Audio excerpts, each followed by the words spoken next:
आज इस क्लास में हम लोग पढ़ेंगे क्या होता है जब। क्या होता है जब?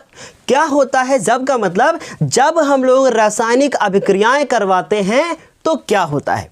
कुछ स्टेटमेंट होंगे, 7 क्वेश्चन करेंगे आज इस क्लास में। 7 नंबर के आपके एग्जाम में पूछे गए हैं, इंपॉर्टेंट है। पहला आपको स्क्रीन पर दिख गया होगा। शुरुआत करने से पहले अपना परिचय तो बता दें। हम हैं शिवम द्विवेदी और आप देख रहे हैं अपना पसंदीदा चैनल ज्ञानोदय के गुरुजी।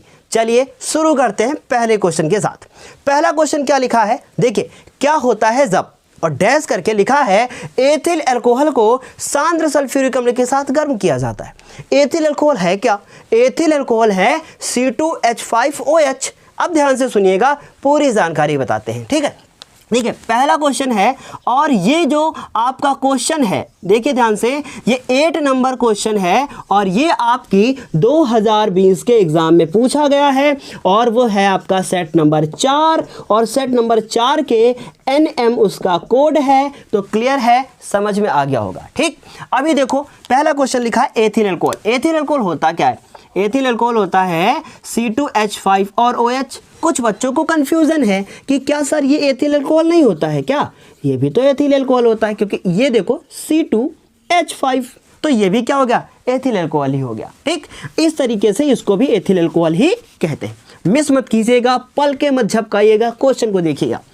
एथिल अल्कोहल बोला सांद्र सल्फ्यूरिक अम्ल, इसका मतलब यहां लिखोगे आप सांद्र, और सल्फ्यूरिक अम्ल का जो फॉर्मूला होता है वो होता है आपका H2SO4। इसकी केवल उपस्थिति होती है, ये काम करता है निर्जली कारक का। निर्जली कारक का अर्थ क्या होता है? ये केवल और केवल एथिल अल्कोहल से वाटर को खत्म कर देता है, ठीक। इस तरीके से आप देखो C2, अब यहां से अगर वाटर निकालना है तो इसका मतलब H2O निकल गया, बचा क्या? C2H4। क्या बचा? C2H4। और इस C2H4 की अगर स्ट्रक्चर के बारे में बात करें तो ये इसका फॉर्मूला इस तरीके से भी हो सकता है। इसको बोलते क्या है? इसको बोलते हैं एथीन। कोई डाउट? इस तरीके से समझ में आ ही क्या होगा। अभी कोई डाउट हो तो फिर कमेंट बॉक्स आपके लिए ओपन है, ठीक। ये पहला क्वेश्चन क्लियर हो, समझ में आ गया होगा। दूसरा देखिए, स्क्रीन पर दिख गया होगा। दूसरा क्वेश्चन क्या है? लिखा है एथिल अल्कोहल सोडियम के साथ अभिक्रिया करता है। एथिल अल्कोहल, अब एथिल अल्कोहल फिर से भैया एथिल अल्कोहल, ठीक है। ये कौन सा क्वेश्चन है? दूसरा क्वेश्चन है। मेरा पेन नहीं मिल रहा है, मिल गया। एथिल अल्कोहल, देखिए एथिल अल्कोहल का फॉर्मूला मैंने क्या बताया? C2H5OH। किसके साथ अभिक्रिया करेगा? ये अभिक्रिया करेगा सोडियम के साथ, और सोडियम का फॉर्मूला क्या होता है? Na। ये पता होना चाहिए आपको, ठीक। अब अभिक्रिया करके क्या बनाएगा समझने की कोशिश करना। C2H5OH, अगर ये टूटेगा तो ये प्लस चार्ज और ये माइनस चार्ज, ठीक। अगर ये ऐसा हुआ, ध्यान से सुनिएगा, अगर ये ऐसा हुआ तो ये भी क्या होता है? पॉजिटिव ही होता है। तो ये सोडियम Na+1, ये दोनों मिलकर बनाते हैं, कोई भी यौगिक नहीं बनाते, इसलिए ये यहाँ से ब्रेक होता ही नहीं है। ये कहाँ से ब्रेक होता है? देखिए ध्यान से समझिएगा। C2H5O और H, तो OH के बीच में भी एक बॉन्ड पाया जाता है। ये यहाँ से बेचारा टूट जाता है, और जब ये टूट जाता है तो H अलग हो जाता है। H मैंने अलग से लिख दिया, अभी इसको सही करेंगे, ध्यान से सुनिएगा। ये जो बचा है इसको एथिल बोलते हैं, और इसके साथ अगर ऑक्सीजन जुड़ जाए तो इसको एथॉक्साइड कहते हैं। ध्यान से सुनिएगा, कैसे रिएक्शन करनी है, ध्यान से सुनिए। इसको एथॉक्साइड कहते हैं। ये एथॉक्साइड अब जो है निगेटिव चार्ज वाला हो गया, क्योंकि O के पास निगेटिव चार्ज होता है, ये पॉजिटिव चार्ज वाला हो गया। ये बेचारा उठता है और तड़पता रहता है सोडियम से रिएक्शन करने के लिए, तो सोडियम एथॉक्साइड बन जाता है। इसका मतलब C2H5Na बन जाता है। क्या बन जाता है? C2H5 और O और Na बन जाता है, ठीक। इस तरीके से ये जो फॉर्मूला हो गया, इसी को अगर हम फिर से दूसरी तरीके से लिखना चाहें तो लिख सकते हैं। C2H5 को क्या बताया मैंने? CH3 CH2O और उसके बाद Na, ये बन जाता है आपका सोडियम एथॉक्साइड।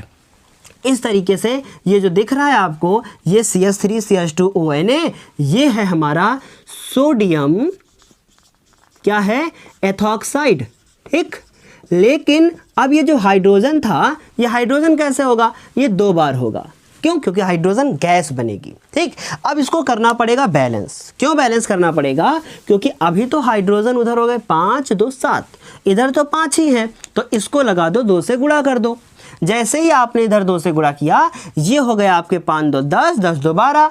अब इसको भी क्या करना पड़ेगा 2 से, तो 5 2 10 और 2 12, हाइड्रोजन बराबर, लेकिन सोडियम बेचारा अनबैलेंस हो गया। इसलिए सोडियम को बैलेंस करने के लिए यहाँ पर 2 लगाना होगा। कोई डाउट है किसी को? सब समझ में आ रहा होगा, है ना। दूसरी रिएक्शन भी हो गई। तीसरी देखते हैं। तीसरी क्या लिखी है? एसिटिक अम्ल में सोडियम हाइड्रोक्साइड मिलाया जाता है। बहुत बढ़िया रिएक्शन है, दिख गई तो होगी ये आपको। क्या है एसिटिक अम्ल में? एसिटिक अम्ल होता क्या है? CH3 और उसके बाद CH3, बताइए COOH, ये एसिटिक अम्ल, इसमें मिलाया जाता है सोडियम हाइड्रोक्साइड। Sodium hydroxide. अब बताइए, ये जो सोडियम हाइड्रोक्साइड का फॉर्मूला मैंने लिखा है, यही तो सोडियम हाइड्रोक्साइड का फॉर्मूला होता है। अब ये जो सोडियम हाइड्रोक्साइड है, ये एसिटिक अम्ल के साथ अभिक्रिया करता है। ए है अम्ल और ए है क्षार, तो क्या होगा? अम्ल और क्षार मिलके लवण और जल बनेंगे, है ना। इसका मतलब लवण बनी और जल बनी, यही तो होगा ना। अभी देखो लवण कैसे बनेगा? ये हो गया CH3 COO, ये माइनस चार्ज के साथ टूटा बेचारा, और H+, ये प्लस चार्ज के साथ टूट गया। Na कैसा होगा? प्लस चार्ज के साथ टूटेगा। भाई रिएक्शन कर रहे हैं, तड़प रहे हैं बेचारे करने के लिए रिएक्शन। और S ऐसे टूटा ना। अब ये बन गया क्या? वाटर। लो बन गया जल। क्या बना? जल बन गया। ठीक, अभी पीना मत इसको आप, है ना। ये जल जीवन तो है, पर ये जल अभी नहीं पीने लायक है। अभी देखो क्या बचा? CH3 COO। अब देखो क्या बना? CH3 COO और Na। वहाँ ऊपर क्या लिखा था? सोडियम एथॉक्साइड, क्योंकि एथॉक्साइड आयन था। यहाँ पे एसिटेट है। इसको क्या बोलते हैं मेरे लाल? इसको बोलते हैं एसिटेट। ये एसिटेट है और ये सोडियम है, तो क्या बनेगा? सोडियम एसिटेट बनेगा। समझ में नहीं आवा? इनको याद करना पड़ेगा। एसिटेट और सोडियम, तो सोडियम एसिटेट। क्लियर? इस तरीके से इसका नाम क्या हो गया? इसका नाम हो गया सोडियम और एसिटेट। और ये तो तुम जानते ही हो कि वाटर है, कोई दिक्कत किसी को?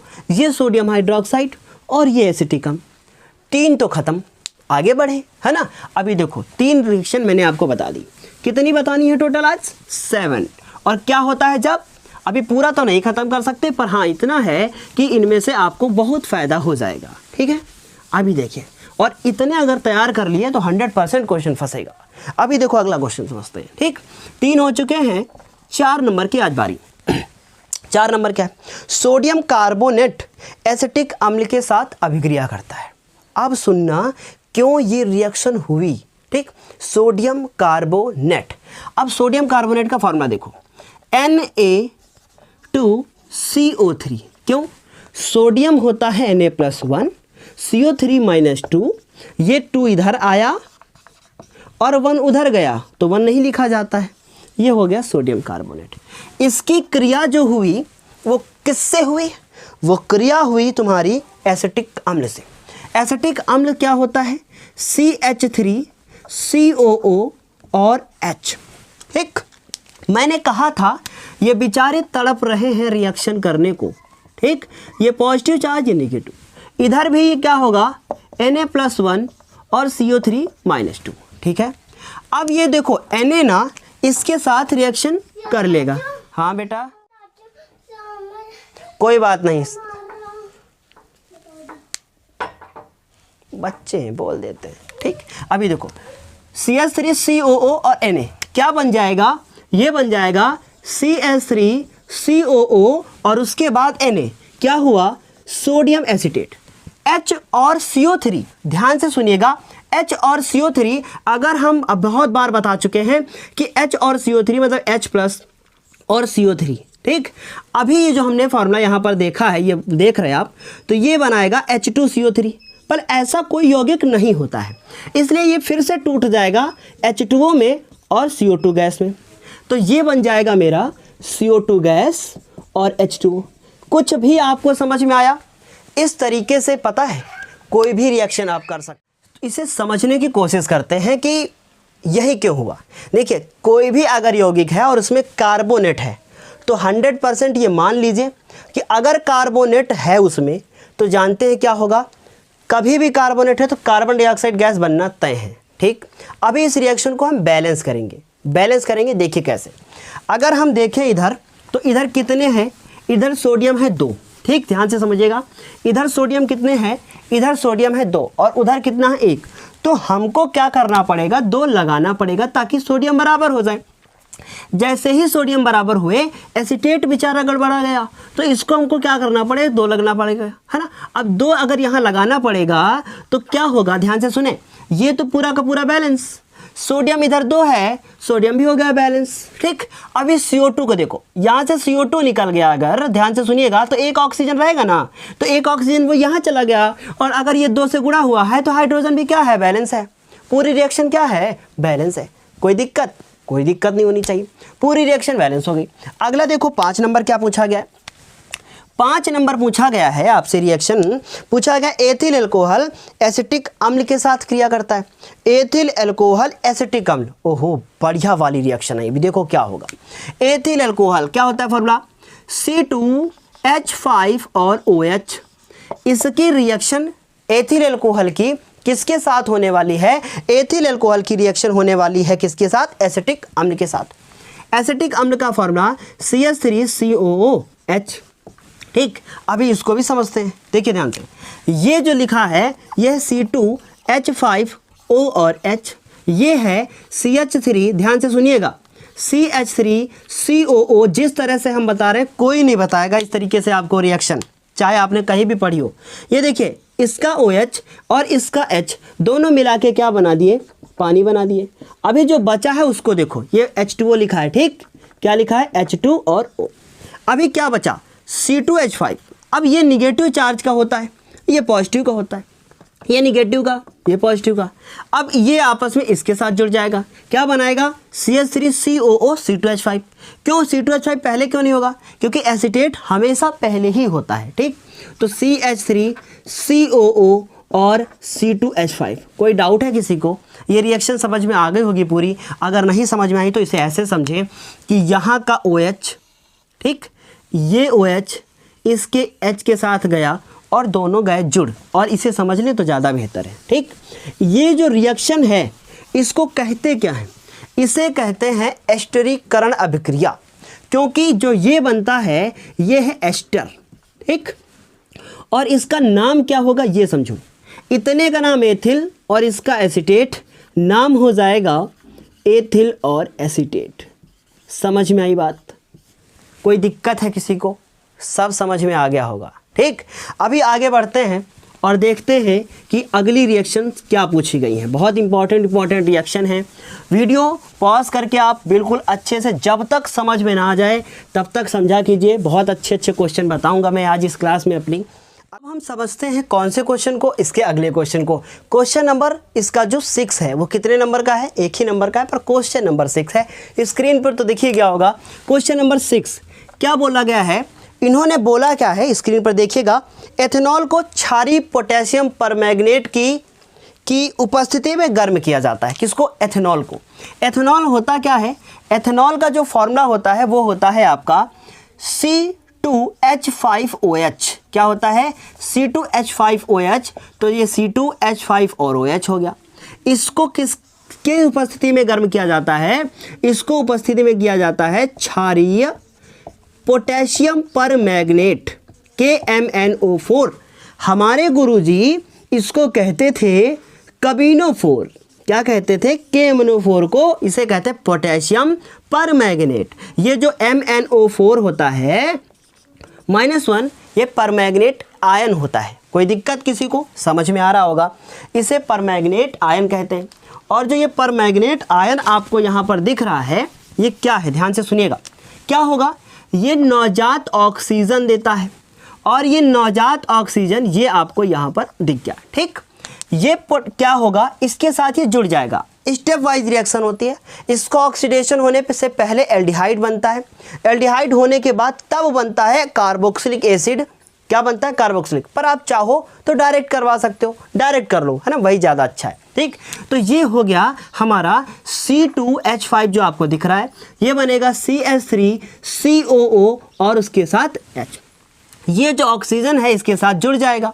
लेकिन अभी देखिए ध्यान से, 4 इधर हाइड्रोजन है और इधर कितने हैं, 5 और 1 6।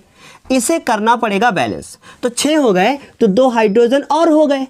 अभी ऑक्सीजन देखो तो इधर कितना है, 1 और ये कितना है, 2 हो गए।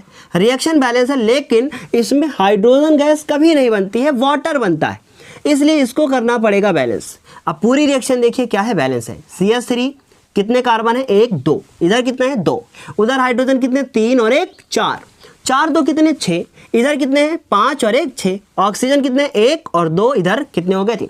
ये जो नवजात ऑक्सीजन है यहाँ लिखिए और चाहे ना लिखिए इस तरीके से। और ये बना क्या, ये बना है आपका एसिटिक अम्ल। ये इंपॉर्टेंट रिएक्शन है, इस तरीके से ये हमारी रिएक्शन हो जाएगी। ये KMnO4 की जगह पे K2Cr2O7 भी लिख सकते हो आप, उसे पोटेशियम डाइक्रोमेट कहते हैं, वो भी सेम रिएक्शन ही होगी। ठीक, इसकी जगह पे K2Cr2O7, क्या बोला मैंने, K2Cr2O7 पोटेशियम डाइक्रोमेट। इस तरीके से ये रिएक्शन भी कंप्लीट। अभी आगे बढ़ते हैं, क्वेश्चन नंबर इसका जो 7 है, देखिए ध्यान से क्या लिखा है। एसिटिक अम्ल सोडियम बाइकार्बोनेट के साथ अभिक्रिया करता है। Acetic acid, sodium bicarbonate, sodium carbonate नहीं, सोडियम बाइकार्बोनेट। तो पहले एसिटिक अम्ल लिखा मैंने, सोडियम बाइकार्बोनेट NaHCO3 क्या बनेगा, मैंने कहा था अगर कार्बोनेट होगा और वो CO2 जरूर बनाएगा, तो ये बन गया CO2 और वाटर। सेम रिएक्शन है जो इससे पहले आपने की थी, क्या बना था, CH3COO और Na। बस उस रिएक्शन में जो इससे पहले देखी थी और इस रिएक्शन में एक डिफरेंस है, वो डिफरेंस ये है कि उसे बैलेंस करना पड़ता था, इसे बैलेंस नहीं करना है। ठीक, लेकिन फिर भी समझ लेते हैं।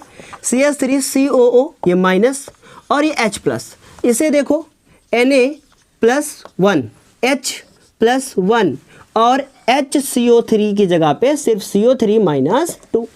अभी हुआ क्या, देखो ध्यान से, ये दोनों जुड़ के तो एक यौगिक बना दिए, मतलब ये खत्म। ठीक, अब ये जो H और H दिख रहा है, ये दोनों हाइड्रोजन और एक इससे वाटर ले लेंगे, मतलब ऑक्सीजन ले लेंगे, वाटर बन जाएगा और CO2 गैस अलग हो जाएगी। इस तरीके से क्या बनेगा, ये बनेगा हमारा सोडियम एसीटेट। क्लियर, इस तरीके से इस रिएक्शन को करना है। समझ गए होंगे आप कि कैसे इन 7 रिएक्शंस को करना है। एग्जाम में 7 नंबर, ये केवल 7 रिएक्शन के हैं, इसलिए इसे अच्छे से तैयार कीजिएगा। आपके एग्ज़ाम में ये क्वेश्चन आ सकते हैं। तकलीफ़ में थे आज हम, लेकिन फिर भी हमने वीडियो आप लोगों के लिए दिया और कंटिन्यू 2 वीडियो इंपॉर्टेंट थे, इसलिए अब ये 4 सेट पूरे आज हमारे कंप्लीट हुए। नेक्स्ट वीडियो में मिलेंगे 5 नंबर सेट के साथ, तब तक के लिए धन्यवाद।